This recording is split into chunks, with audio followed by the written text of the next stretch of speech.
host, Andrew Romanella.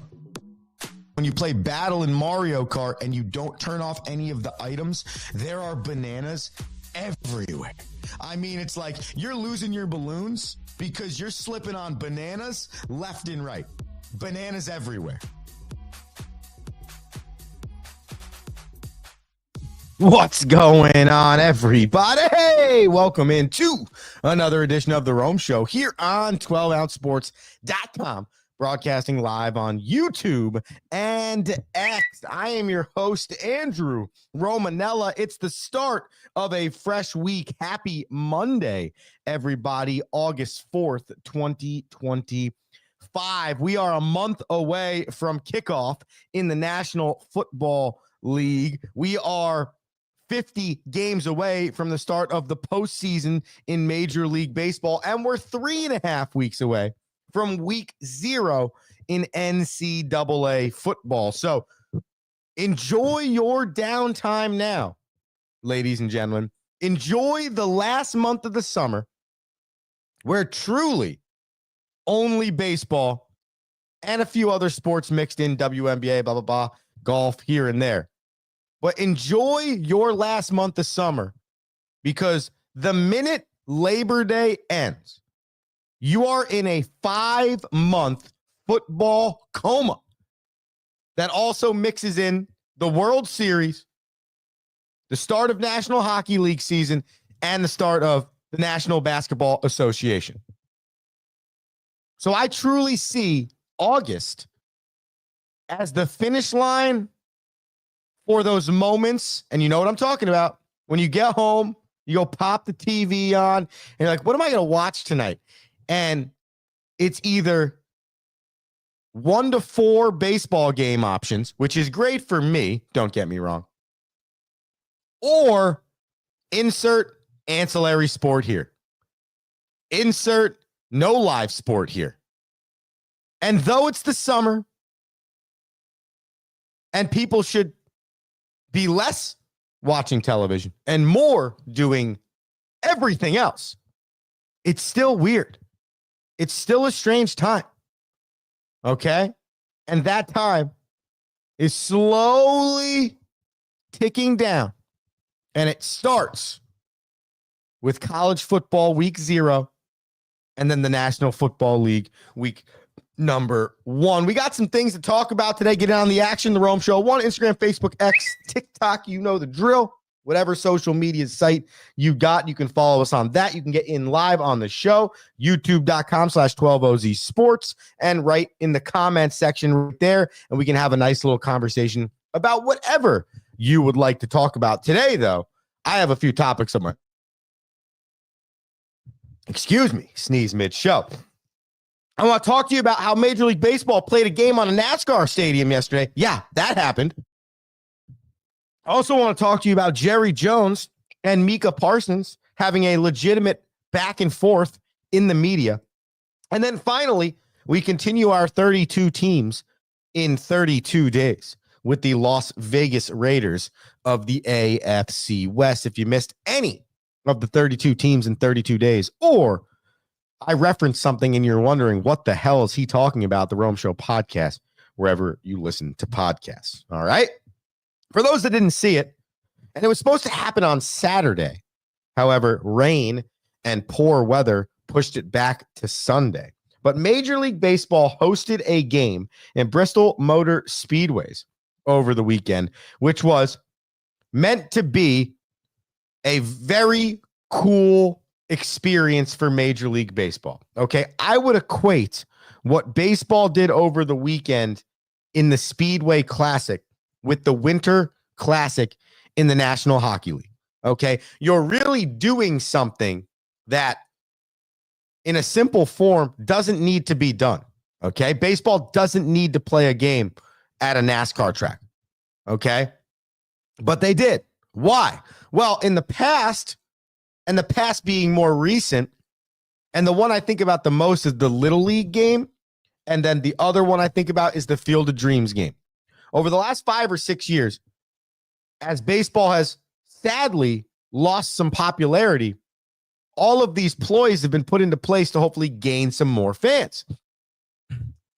Well, the Williamsport game that happens around the Little League World Series in the middle of August every year kind of got this whole thing kickstarted, where it's like one specialty game a year. It's super cool. It's super unique. Not only is it fun, but it's also going to help grow a fan base.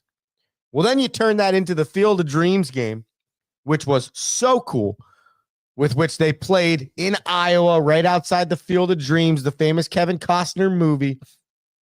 They got a great game, some fireworks, and I thought it was really good to help grow the game.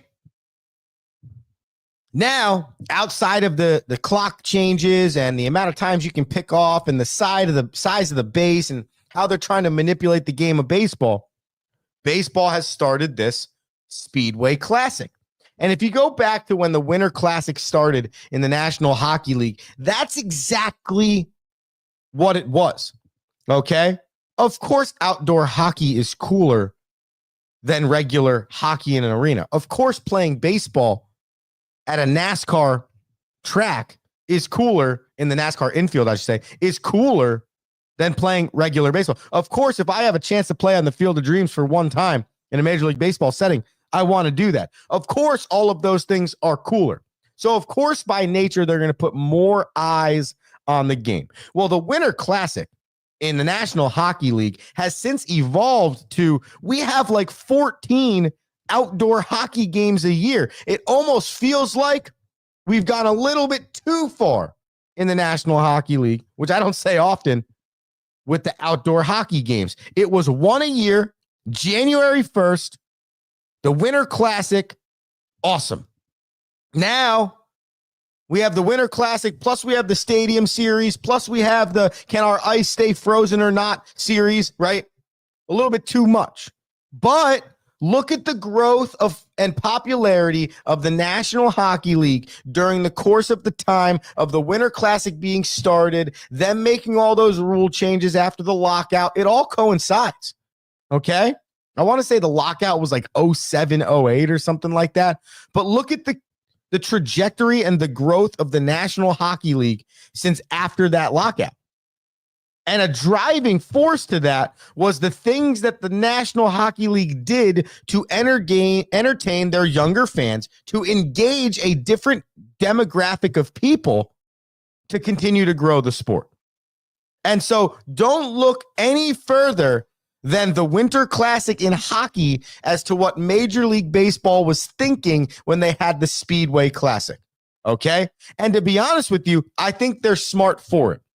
Was it executed appropriately? I don't know. Was it as fun? I don't know.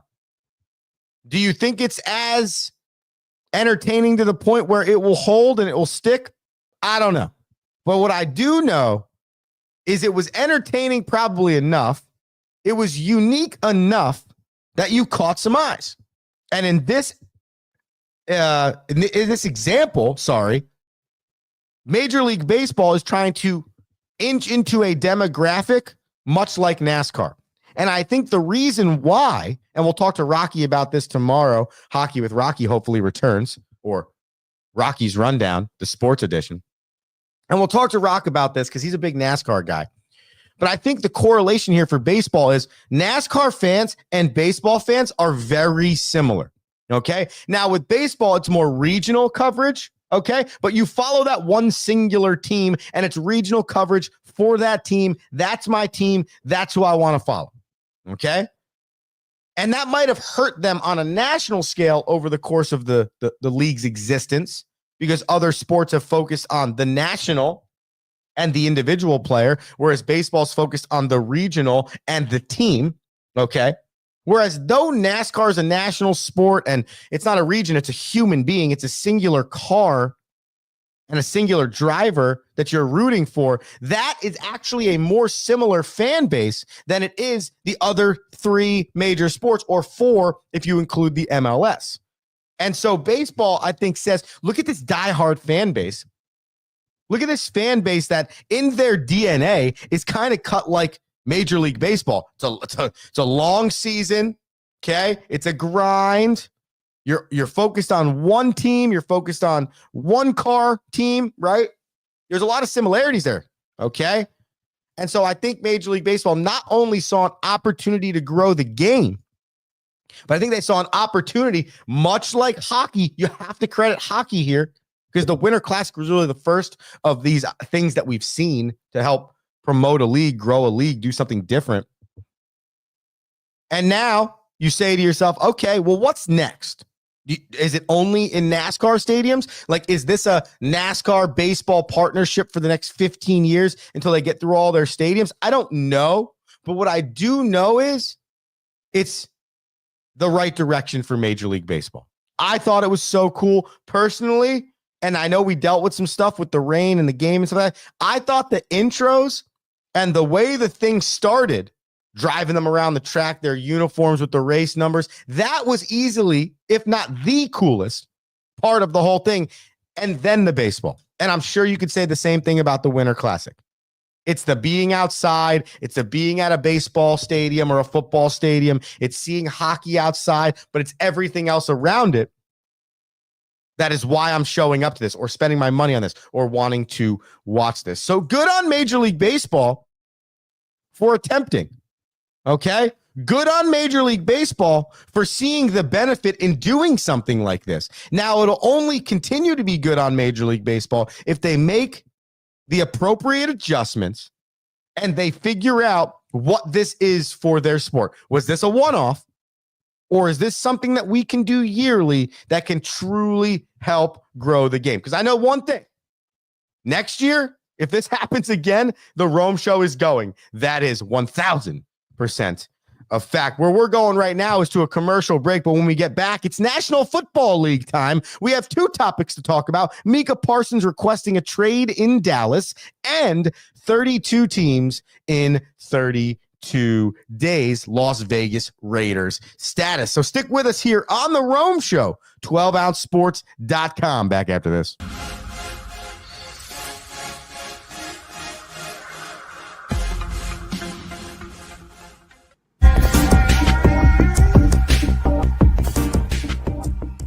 Welcome to MyBookie. You're ready to create an account and start making money, and we're here to help. And remember, you can get a bonus of up to $1,000 on your first deposit. Now you're ready to bet. Just go to mybookie.ag, visit the sportsbook, click on your bet, and input the amount you want to risk or win in the bet slip. Yes, it's that easy. Just remember, at MyBookie, you play, you win, you get paid.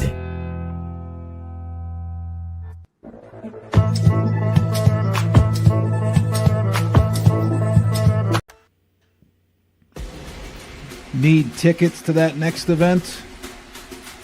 Well, at 12 Ounce Sports, we've got them with soccer anywhere in the world. Tickets to any venue, any sport. Want to go to NCAA or NFL football matches? We've got them. Yeah. Baseball at every level. Every Power 5 matchup is available. Don't forget, costumes and paint are optional. What's that? You want to go to Broadway? We have those too. Want to jam out? Every concert, every artist. That's right, at 12 Ounce Sports, we've got the tickets for less. 12ozsports.com/tickets. That's 12ouncesports.com/tickets.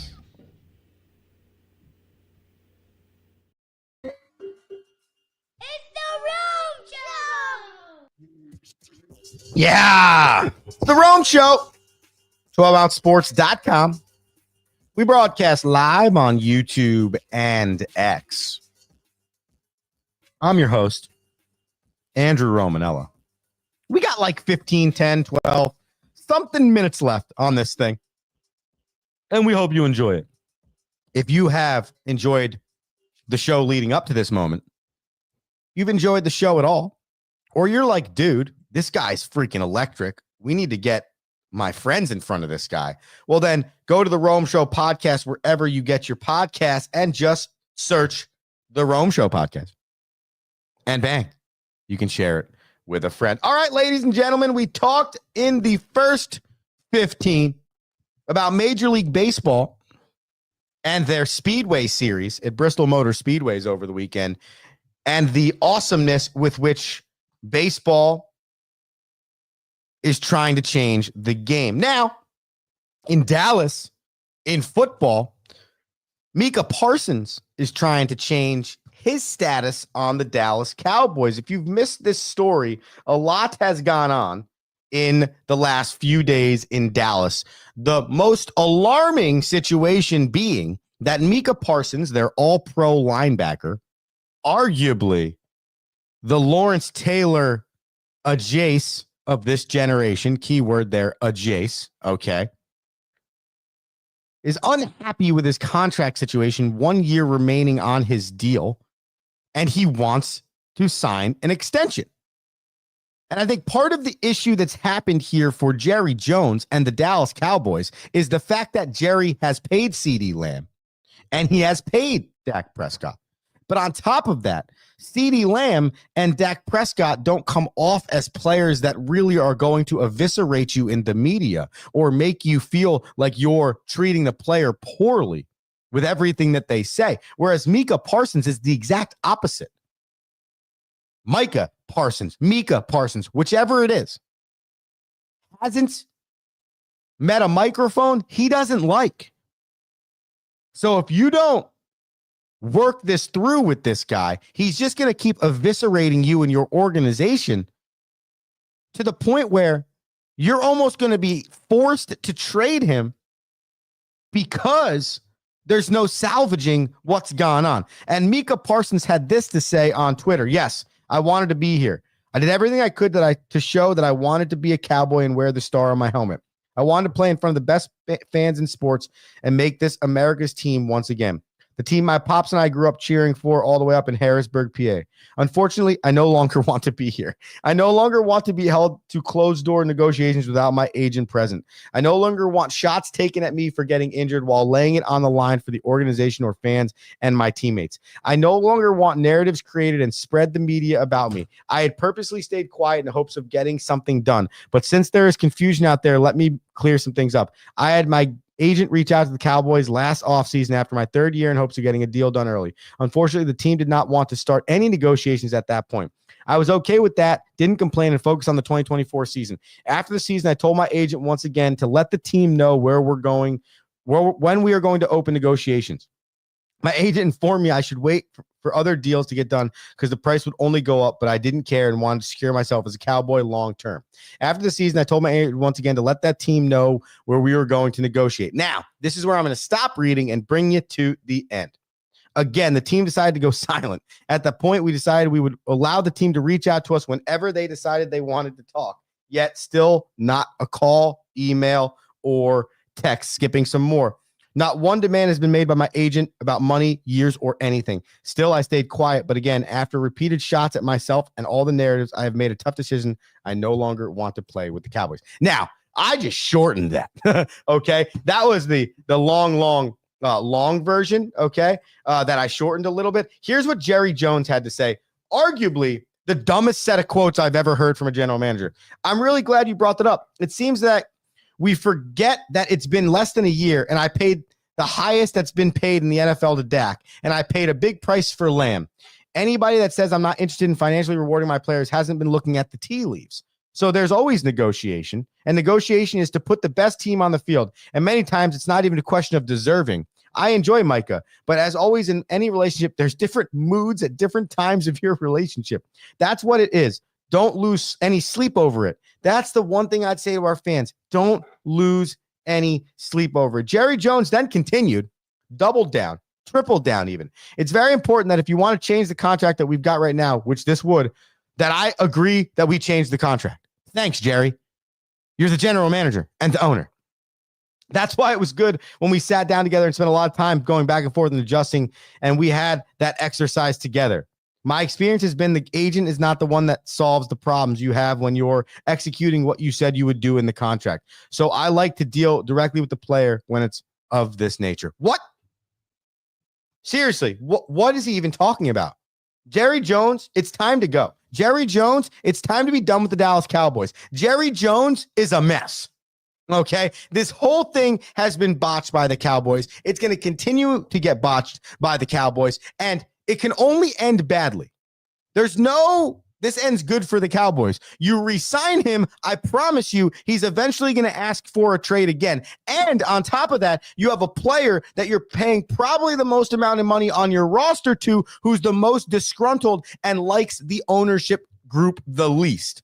That's problem one if you re-sign Micah Parsons. Problem number two is that you trade him, which is what he wants now. And so now, arguably, one of the top 5 middle linebackers in the league is now playing for a different team because you're an idiot as an owner. There's no other way to put this. There's no sugarcoat it. There's no Jerry Jones is playing hard to get. This is stupid. You're stupid, Jerry Jones, for waiting this long. You're stupid for not locking this guy up. And you're also stupid for everything that you say in the media. I'm done with this dude. I get it. He owns the team. He's got money. He can do whatever he wants. It's so brutal. I'm not even a Cowboys fan. And some of the things this man says makes me want to smack my head against a window. Jerry Jones needs to be so far away from the Dallas Cowboys and ownership and general managership of a professional football team. It's not even funny. It should be harder for Moana to get to her destination in Moana 2 than it should be for Jerry Jones to do anything for the Dallas Cowboys. That's how difficult we should make it for him to be in the league, because it's embarrassing now. He talks like he has no idea what he's saying. So if I'm a Dallas Cowboys fan, I have no hope. No hope. And I'm either dealing with too much money in a Micah Parsons that doesn't really like our organization anymore, or he's gone. So I don't see how this isn't a lose-lose for the Dallas Cowboys fans, no matter what. Entertainment coming out of quote-unquote America's team. Maybe not America's team, but it could be America's location, depending on who you're talking about. Let's get into the final segment of the day. That's 32 teams in 32 days. And we are breaking down our 6th team in our training camp trek to the regular season of the National Football League. And today, we are going to give you a rundown on the Las Vegas Raiders. You like that? America City. That's right. America is City. All right. The bottom line is Las Vegas Raiders are the bottom feeder of the AFC West and potentially the AFC based on what went on last season. A 4-13 abysmal 2024 that ended without Devontae Adams on their roster, without a head coach in Antonio Pierce, without a quarterback. Who the hell's throwing the football, and what's going to go on moving forward in this franchise? So the first and foremost, most important thing that needed to happen in this offseason for the Las Vegas Raiders was figuring out who the hell is our coach and who the hell is our quarterback. And the Vegas Raiders did just that. Now, the jury will be out on whether or not this was the right coaching quarterback combination. But the one thing you can say is there is some consistency to this group of men that is better than anything the Raiders have had in the last 3 to 4 years. Pete Carroll, new head coach in Las Vegas. What did he do? Instantaneously traded and signed Geno Smith, who he's had in Seattle for the last bunch of years. That might not be sexy on either side, coach or player, but it's way better than what was going on in Las Vegas. They also added a new offensive coordinator in Chip Kelly, whereas the defensive coordinator, Patrick Graham, stays. Now, here are the offensive add-ons that I think are really important for this team. Both in the running back room, Raheem Mostert and draft pick Ashton Jeanty, okay? And then 2 wide receivers drafted in the draft to hopefully go alongside arguably the best tight end in the league in Brock Bowers. On the flip side, there are 7, you heard this correctly, 7 new starters on the defensive side for the Raiders. One of 4 starters returning is arguably one of the top 5 pass rush guys in the league right now, and that's in Max Crosby. So you got to hope that defensive coordinator Patrick Graham can quickly start to mold this defense of all new pieces together, because it was a solid defense last year, it was not great. And it was a bad offense. So there's really nothing to hang your hat on. Let's look at those statistics. Offensively, last season, the Raiders were 27th in total yards, 13th in passing yards, 32nd in rushing yards. They only ran for 79.8 yards per game, and they only scored 18.2 points per game. Good for 29th in the league. Defensively, 18th in total yards, 18th in pass yards, 20th in rush yards, but 8th in opponents' points per game. So they were giving it up points at a high clip, and they could not score them. Think about that differential. You're a full touchdown differential between the points your offense can score and the points that your offense was giving up. According to the Vegases, the playoff chances are right around 30% for this Las Vegas Raiders team. Their Super Bowl odds are under 1.5%. to make the Super Bowl. We're not talking about will the Raiders be a playoff team this year. We're just talking about, is this foundation the right foundation? Is this the move? Is Pete Carroll, is Geno Smith, are all these additions, are these draft kicks going to be good? What does it look like in 4 years when Geno Smith's contract's up and we have to decide if Pete Carroll is the right guy? Is this franchise in a better spot than they were today? It's like we talked about the Denver Broncos on Friday. It's the exact same thing that they were dealing with when they went in and brought Sean Payton. That first year with Russell Wilson was atrocious. It was a complete mess. The only difference there, though, Sean Payton didn't get to choose Russell Wilson, whereas Pete Carroll hand chose Geno Smith to bring to Las Vegas as the person to start the trek forward for this Las Vegas Raiders team. So that's the only thing that we're looking at. Is your quarterback going to be good enough? Do you have a better running back room? And with all the changes you made on defense, can you make this a top 15 defense? Because if you have a top 20 offense and a top 15 defense, you're probably around 7-10, 8-9, 9-10. And I think if you're a Raiders fan, you would take that. That is the Las Vegas Raiders 32 teams in 32 days. If you missed any of our 6 breakdowns so far, we did the entire NFC West. We're halfway through the AFC West. And as I've said before, 32 teams, 32 days. Once we complete your conference, we are going to make some predictions on who we believe is going to win the conference. For example, if you go back a week or so to my AFC West breakdown, you'll be able to find who I believe is going to win the AFC West. We'll continue tomorrow with the NFC West. We'll continue tomorrow with the aforementioned AFC West. I think it's Los Angeles Chargers tomorrow. Either way, just tune in at 7 a.m. like you do every day because it's a blast. I'm Andrew Romanella. You have an electric Monday. And until tomorrow, everybody, this is me saying peace. Thank you for listening.